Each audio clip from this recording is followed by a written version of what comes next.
Bonjour à tous, aujourd'hui on va parler d'un sujet qui revient très souvent au cabinet. La banane fait-elle grossir? Ou encore a-t-on le droit de manger des bananes si on veut faire attention? Ce fruit a une mauvaise réputation qui n'a pas lieu d'être, c'est pourquoi aujourd'hui vous saurez tout sur la banane et ses nombreux avantages et spécificités. C'est parti, allons sauver l'honneur de ce gentil fruit qui vous veut du bien. D'un point de vue nutritionnel, la banane est une bonne source en magnésium, en potassium et également en manganèse, des minéraux bien moins présents dans les autres fruits, enfin surtout pour le magnésium. Ce cocktail de minéraux est top pour les sportifs qui, en vue de leur activité supplémentaire, ont besoin d'un apport majoré dans ces minéraux. Mais également pour les personnes sujettes au stress car le magnésium contenu dans notre banane leur sera également favorable. Je t'encourage à aller voir les vidéos dédiées à chacun de ces minéraux afin d'en savoir un petit peu plus. Car en vue du nombre de bénéfices que possède une banane, je vais pas pouvoir m'arrêter à chacun des minéraux. De plus, on aura la présence d'amidon dans la banane, donc un sucre complexe qui sera donc assimilé un petit peu moins vite que ses confrères, le saccharose et le fructose, ce qui en fait une nouvelle fois associé à sa teneur en fibres, un bon atout pour un remontant énergétique ou pour une collation efficace. Bon, ça pas besoin de moi pour le savoir, je pense que vous avez tous vu la différence entre manger un gâteau ou une banane, lequel était plus rassasiant et lequel vous tenez plus longtemps dans la journée.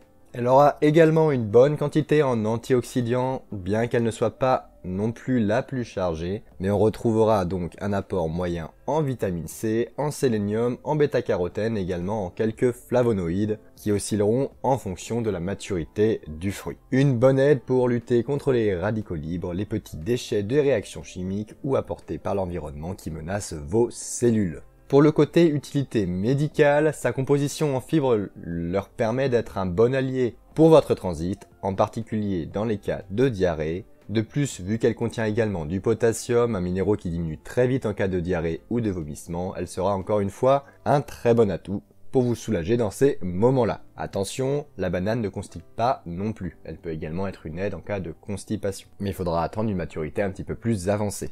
Quand vous êtes constipé, vous ne mangez pas une banane verte. En cas d'hypertension artérielle, elle peut également être un atout non négligeable car il s'agit d'un des fruits les plus riches en potassium, l'antagoniste du sel, qui par conséquent vous aidera à contrecarrer les effets potentiels néfastes de ce dernier en cas d'hypertension.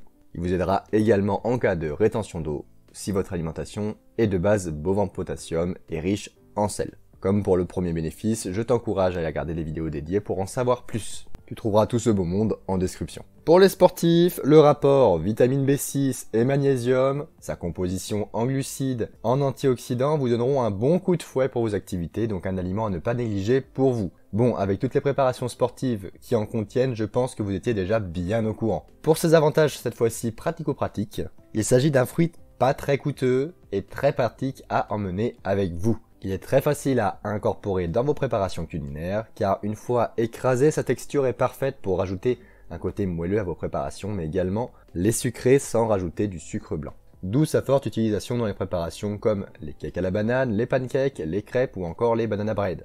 Il peut également ponctuellement remplacer les œufs, pas pour son apport en protéines mais pour son aspect texturant. Vous rajoutez donc du goût et de la texture, des nutriments essentiels et ça fera jamais de mal. Avec tous ces avantages, sur quoi repose donc sa mauvaise réputation? Déjà, il faut savoir que cette réputation de fruit qui fait grossir repose sur deux facteurs. L'apport calorique de la banane et son type de sucre. Commençons par débunker le premier. L'apport calorique d'une banane pour 100 g est de 90 kcal. Sachant qu'une banane pèse entre 100 et 120 g selon la taille, cela nous fait un fruit compris entre 90 kcal et 108 kcal. Donc, une moyenne, on va dire, de 100 kcal pour un fruit. Cela vous paraît-il énorme? Pour une personne bien portante et active, cela représente à peine pour une femme 5% de son apport quotidien et pour un homme 4%. Donc non, effectivement, ce n'est pas énorme. Par contre, comparons-la à d'autres fruits. Une pomme qui, quant à elle, a une solide réputation pour la perte de poids, fera entre 50 et 60 kcal pour 100 g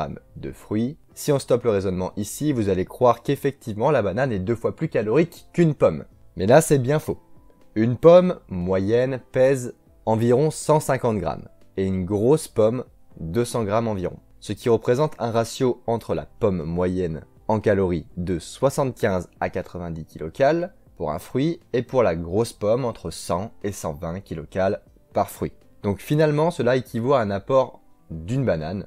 Le piège quand on fait des comparaisons à la va-vite, c'est que l'on oublie très vite de remettre l'aliment dans son poids de consommation et que l'on regarde uniquement l'apport pour 100 g de l'étiquette. Dans ce cas-là, on est bien dans ce milieu, car vous avez pu voir que pour 100 g, la banane est largement plus calorique qu'une pomme, mais le poids de consommation est complètement différent. Donc gardez bien ce raisonnement en tête quand vous faites des achats et que vous regardez vos étiquettes pour savoir quoi prendre et si vous faites attention à vos calories. Les pièges sont très vite arrivés. Le deuxième facteur, donc son type de sucre, que je vous rappelle, pour la banane est principalement du saccharose, de l'amidon et un petit peu de fructose.